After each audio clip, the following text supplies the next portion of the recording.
m'appelle Jérôme Favreau, je suis infirmier en psychiatrie.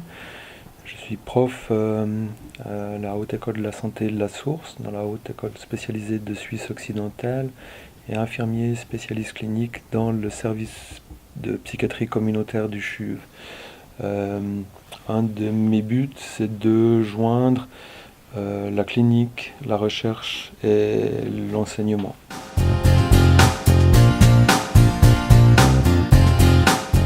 Alors le rétablissement, c'est un modèle qui est complémentaire au modèle biomédical.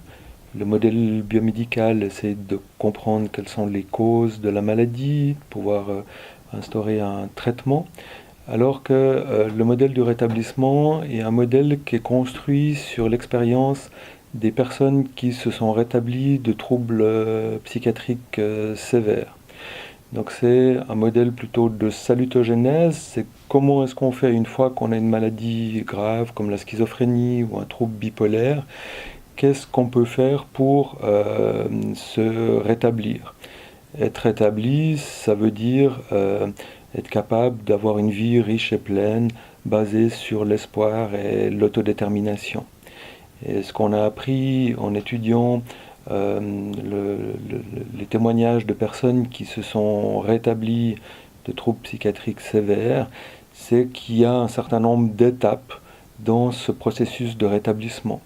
Et ces étapes, c'est vraiment important de les comprendre parce que ça permet de mieux accompagner les patients dans l'instauration des traitements. Si on regarde ces différentes étapes, il y a une première étape qu'on appelle le moratoire, où les patients se demandent pourquoi c'est tombé sur eux. La question c'est pourquoi moi. Les gens vont réagir par le déni, la colère, le découragement.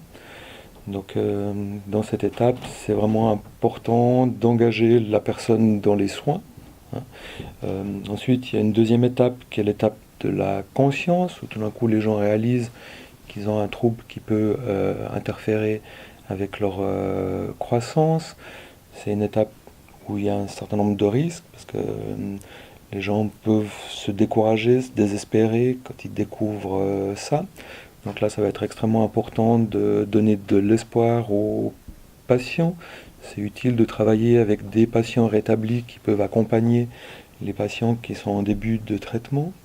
Ensuite, il y a une phase de préparation qui est l'étape où quand on se rétablit d'un infarctus du myocarde ou d'un cancer, c'est l'étape où on va revoir ses priorités, où on va voir quelles sont les valeurs, on va redéfinir ses valeurs par exemple. Dans la schizophrénie, il y a une chose supplémentaire à faire, c'est distinguer qu'est-ce qui fait partie de moi de qu'est-ce qui fait partie de la maladie. Parce que certains symptômes sont relativement compliqués.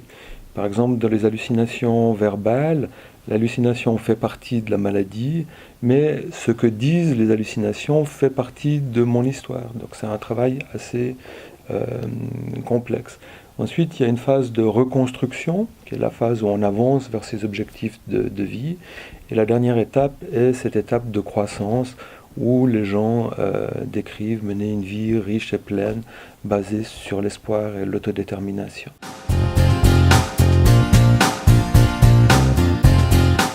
Alors les TCC sont importantes pour différentes raisons. Une des premières, c'est que 30 à 40% des patients vont répondre que partiellement au traitement neuroleptique. Donc le traitement ne sera pas suffisant. Donc pour gérer des symptômes comme les hallucinations ou les idées délirantes, c'est important d'avoir des stratégies psychologiques qui vont également être importantes justement pour faire ce travail de distinguer qu'est-ce qui m'appartient et qu'est-ce qui appartient à la maladie, et puis qui permettent d'avoir le contrôle des symptômes. Dans les symptômes plutôt déficitaires comme l'anédonie ou l'apathie, ça va être important pour enseigner les compétences déficitaires chez les patients, comme la capacité d'anticiper le plaisir, de savourer le plaisir, d'exprimer le plaisir ou de mémoriser dans la mémoire à long terme les émotions positives. Alors pour ce qui concerne les thérapie cognitive et comportementale des symptômes psychotiques, ben là c'est une approche qui est bien validée du point de vue scientifique. Elle est recommandée par de nombreux guidelines. Pour les symptômes négatifs, ben actuellement on a peu d'études. Nous sommes en train là, de conduire une étude contrôlée sur un programme pour améliorer le plaisir et la motivation, qui s'appelle le programme Émotion positive pour la schizophrénie, PEPS. Et donc c'est un programme où on se réjouit d'avoir les résultats pour voir comment est-ce qu'il peut aider les patients à améliorer leur fonctionnement social.